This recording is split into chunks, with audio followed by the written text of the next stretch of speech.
Ravenna, año 476 de nuestra era.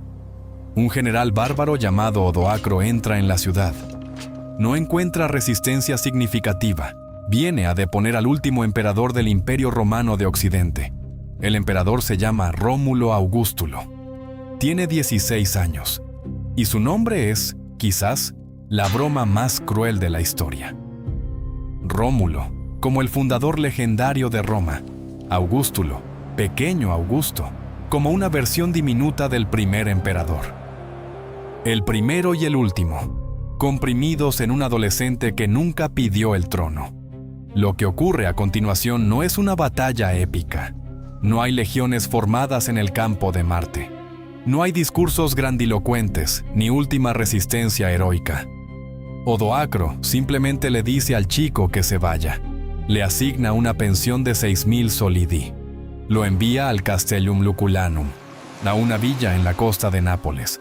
Según las crónicas de Casiodoro, el muchacho aceptó sin protestar. El Senado romano recogió las insignias imperiales, la diadema, la toga púrpura. Las envió a Constantinopla, al emperador Zenón. El mensaje era claro. Ya no necesitamos un emperador en Occidente. Ya no hay nada que gobernar. Y eso fue todo. ¿Eso es todo? Sin incendios, sin asedios finales, sin un último emperador cayendo espada en mano sobre las murallas de la ciudad eterna. El imperio más poderoso del mundo antiguo terminó con un trámite. Un adolescente caminando hacia el mar con una pensión. Durante siglos nos han contado la caída de Roma como un evento dramático, un momento cinematográfico. Las puertas ceden, los bárbaros entran a caballo. Pero la verdad es mucho más inquietante. Roma no cayó en un día. Se fue apagando lentamente, como una hoguera a la que nadie alimentó. Y para cuando Odoacro llegó a Ravenna, lo único que hizo fue soplar las últimas brasas. La pregunta que importa no es cuándo cayó Roma. La pregunta es, ¿cómo llegó a este punto? Para responder eso, necesitamos retroceder. No semanas ni meses, siglos. Porque la caída de Roma no fue un evento, fue un proceso, largo, complejo y profundamente autoinfligido. Roma no fue asesinada por los bárbaros. Roma se suicidó. Los bárbaros simplemente observaron. Esa es la tesis que los historiadores modernos han construido durante décadas. Los factores externos importaron, las migraciones, las invasiones, los hunos empujando pueblos enteros hacia las fronteras romanas. Pero ninguno habría bastado para derribar un imperio sano. El problema es que Roma ya estaba enferma, llevaba siglos enferma. Y cada decisión que tomó para curarse terminó agravando la enfermedad. En 1776, Edward Gibbon publicó su monumental obra sobre la caída de Roma. Desde entonces, generaciones de historiadores han debatido las causas. Gibbon culpó al cristianismo y a la pérdida de virtud cívica. Otros señalaron a los bárbaros, a la economía, a las plagas, al clima. La realidad es que no existe una sola respuesta, pero sí existe un patrón. Lo que vamos a recorrer en los próximos minutos es ese patrón. Desde los síntomas que aparecieron en el momento de mayor gloria, hasta la agonía final. Y quizás, al terminar, descubramos que esta historia nos resulta inquietantemente familiar. Imagina caminar por las calles de Roma en el año 100 de nuestra era. Estás en una ciudad de más de 1 millón de habitantes, la más grande del mundo. A tu alrededor se levantan edificios de 5 y 6 pisos.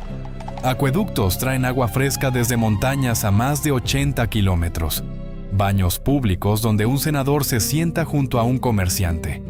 Discuten el precio del trigo que llega desde Egipto. El Coliseo domina el horizonte. En el foro se escuchan debates en latín.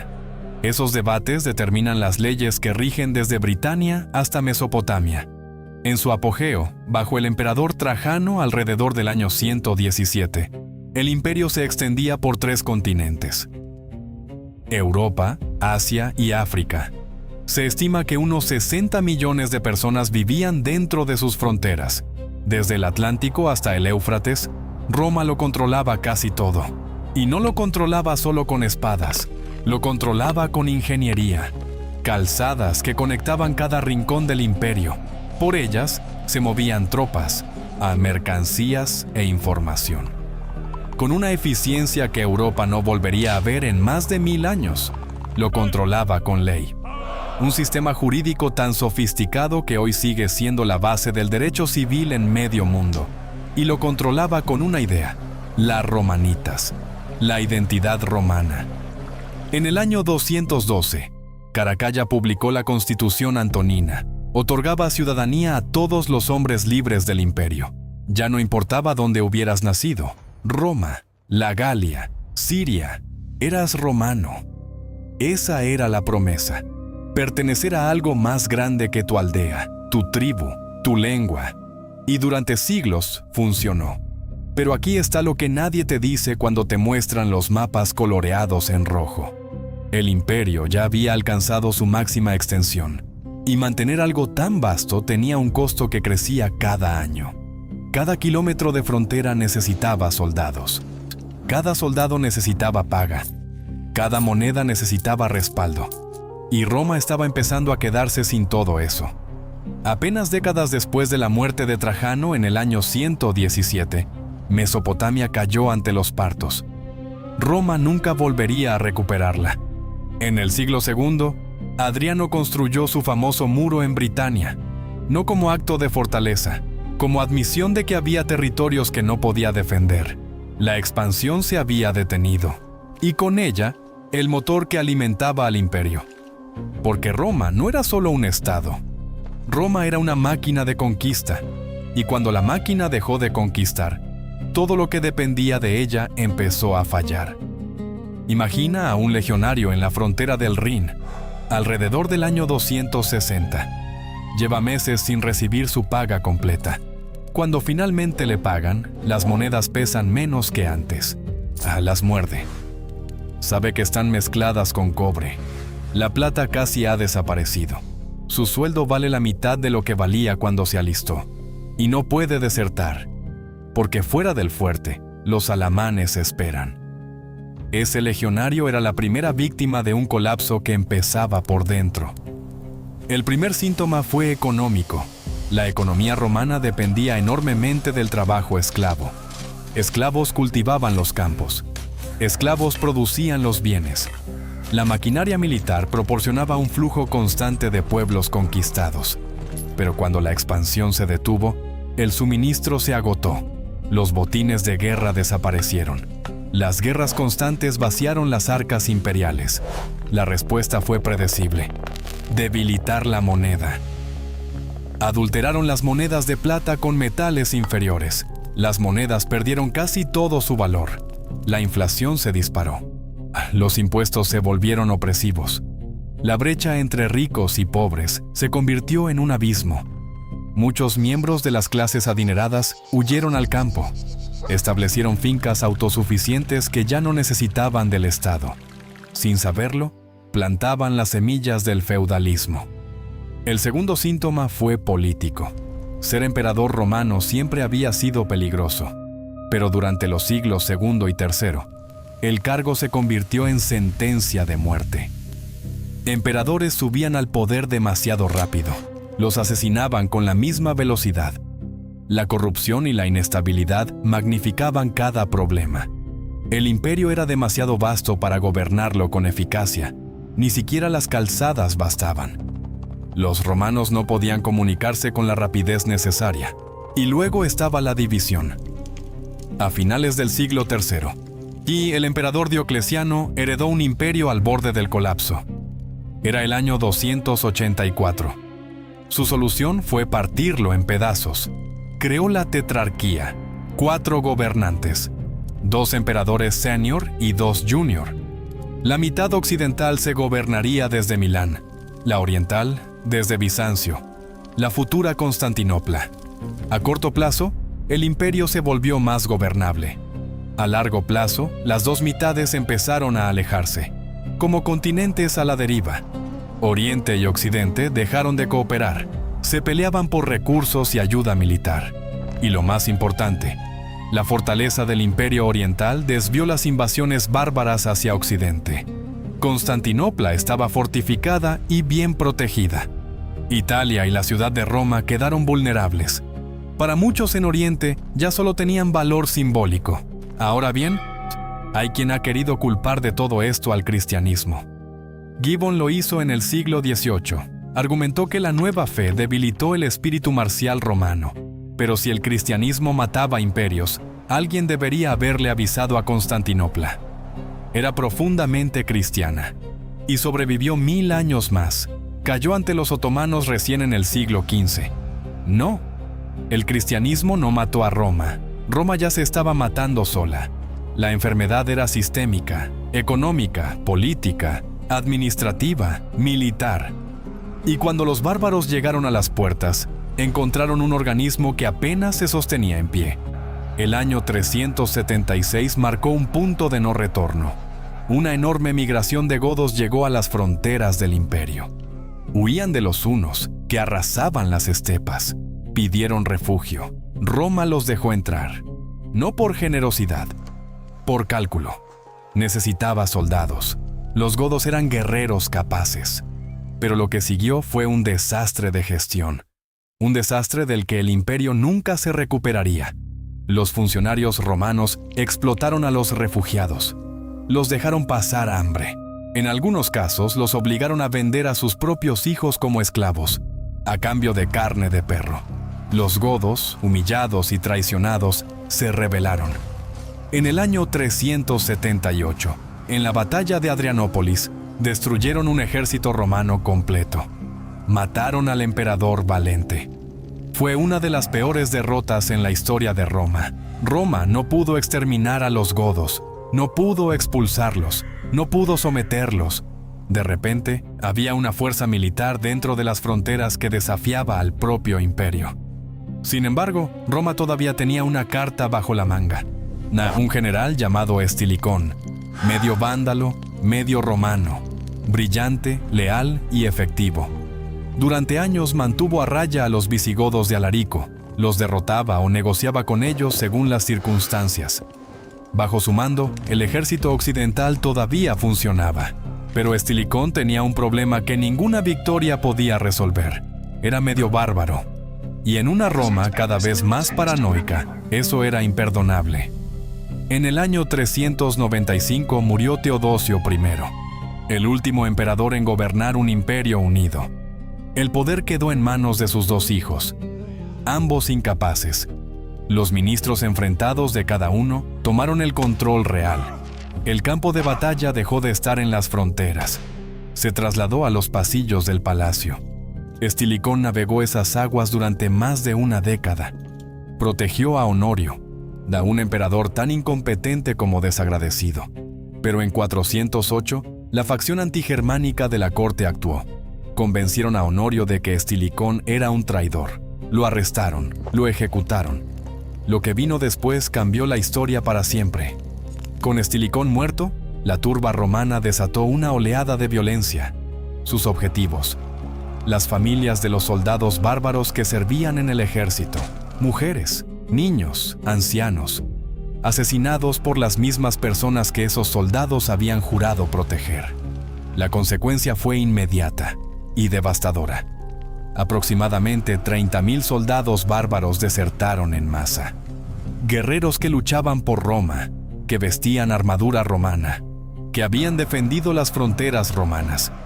¿Y a dónde fueron? Directamente a unirse a Alarico. Piensa en eso un momento. 30.000 soldados profesionales.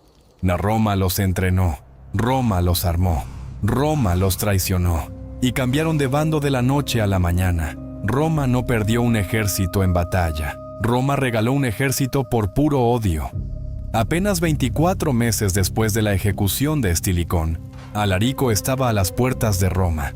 24 meses. Eso separó la decisión más estúpida del imperio de su consecuencia más devastadora. Y aquí la ironía se vuelve casi insoportable. Porque Alarico no era un bárbaro salvaje que quería destruir Roma. Alarico admiraba a Roma, quería un título oficial, un cargo militar reconocido, tierras para su pueblo dentro del imperio.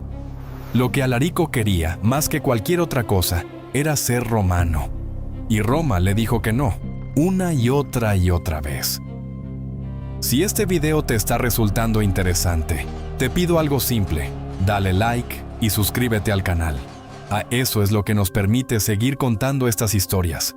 Y créeme, lo que viene a continuación es la parte que ningún libro de texto te cuenta. En agosto del año 410, Alarico sitió Roma por tercera vez. Las dos anteriores había negociado rescates. Había esperado una respuesta política que nunca llegó. Esta vez no habría negociación. Pero incluso aquí, la historia guarda una ironía que parece ficción. Las murallas de Roma eran formidables. La ciudad podía resistir un asedio prolongado. Lo que no podía resistir era la traición desde dentro. Según la tradición, alguien abrió las puertas durante la noche. Las crónicas señalan a Anicia Faltonia Proba, una noble romana cristiana, posiblemente motivada por el sufrimiento de la población hambrienta. Una romana abrió las puertas de Roma a los bárbaros. Roma no cayó porque los bárbaros fueran más fuertes. Cayó porque una romana decidió que los bárbaros eran mejor opción que su propio gobierno. Los visigodos saquearon la ciudad durante 3 días, pero el saqueo fue relativamente contenido. No hubo destrucción masiva. No murieron tantas personas como se podría esperar. No desapareció tanto como se podría temer. Alarico era cristiano arriano. Ordenó respetar las iglesias y a quienes se refugiaran en ellas. Hacía 800 años que ningún ejército extranjero entraba en Roma. El impacto psicológico fue devastador, mucho mayor que el daño material. La ciudad que conquistó al mundo había sido conquistada.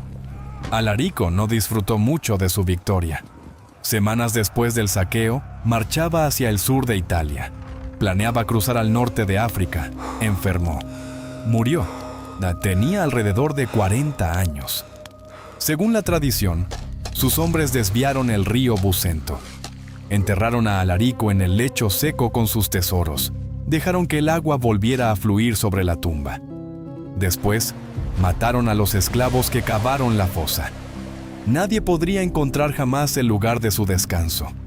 El hombre que solo quería ser romano murió sin patria, sin título, sin hogar.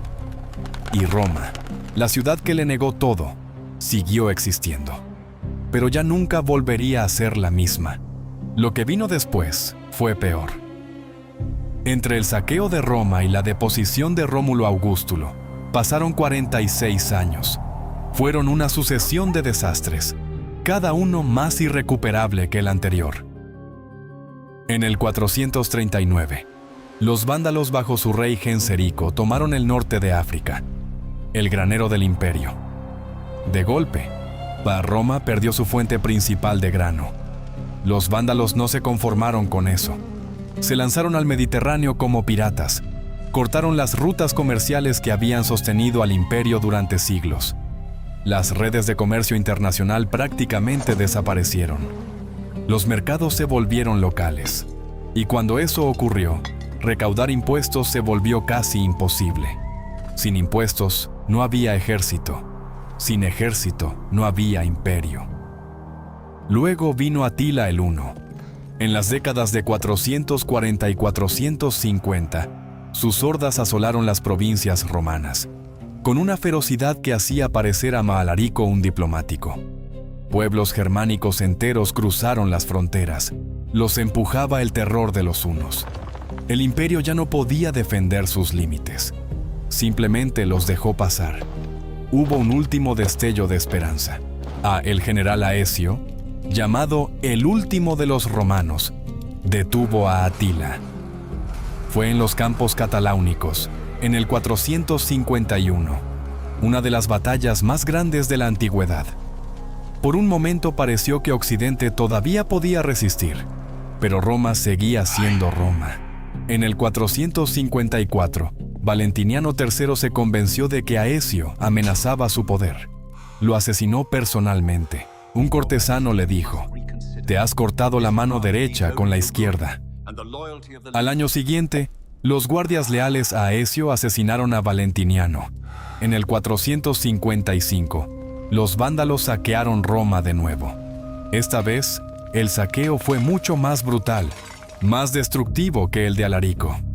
La ciudad eterna quedó despojada de todo lo que le quedaba. Lo que siguió fueron 2 décadas de emperadores fantasma, con figuras decorativas.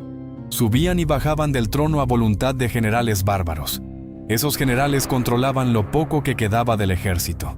El poder real hacía mucho que había abandonado la púrpura imperial. Hasta que en 476, Odoacro llegó a Rávena. Y ya sabes lo que pasó después. Pero hay un último detalle que la mayoría de los libros no cuenta. Rómulo Augustulo, el adolescente que perdió un imperio, no murió joven, no lo ejecutaron, no desapareció en la oscuridad. Según los registros, Rómulo seguía vivo en el año 507. 31 años después de perder el trono. Vivía en su villa junto al mar, en la costa de Nápoles, cobraba su pensión. El último emperador de Roma terminó sus días como un jubilado anónimo, contemplando el Mediterráneo. No hay nada más romano que eso. La civilización que inventó la burocracia terminó con un formulario de pensión. La civilización que conquistó el mundo conocido terminó con un adolescente mirando el mar. Y esa, quizás, es la lección más incómoda de todas. Roma no cayó con un rugido, cayó con un suspiro. No hubo un momento en que todo se derrumbó. Hubo décadas, siglos, pequeñas decisiones que erosionaron los cimientos. Ejecutar al general que te protege porque su sangre no es suficientemente pura. Masacrar a las familias de los soldados que luchan por ti. Dividir tu imperio en lugar de reformarlo. Vaciar tu moneda en lugar de sanear tu economía. Ignorar las fronteras porque las amenazas parecen lejanas. ¿Te suena familiar? Cada uno de esos errores parecía manejable en su momento. Ninguno por sí solo era fatal, pero juntos formaron una avalancha. Y cuando quisieron frenarla, ya era tarde. Casi todos esos factores eran decisiones. Decisiones humanas, tomadas por personas que creían que su imperio era demasiado grande para fracasar. Roma tardó siglos en construirse, tardó siglos en caer. Pero los errores que la destruyeron se repiten en cada civilización que olvida estudiar la anterior, incluyendo, posiblemente, la nuestra.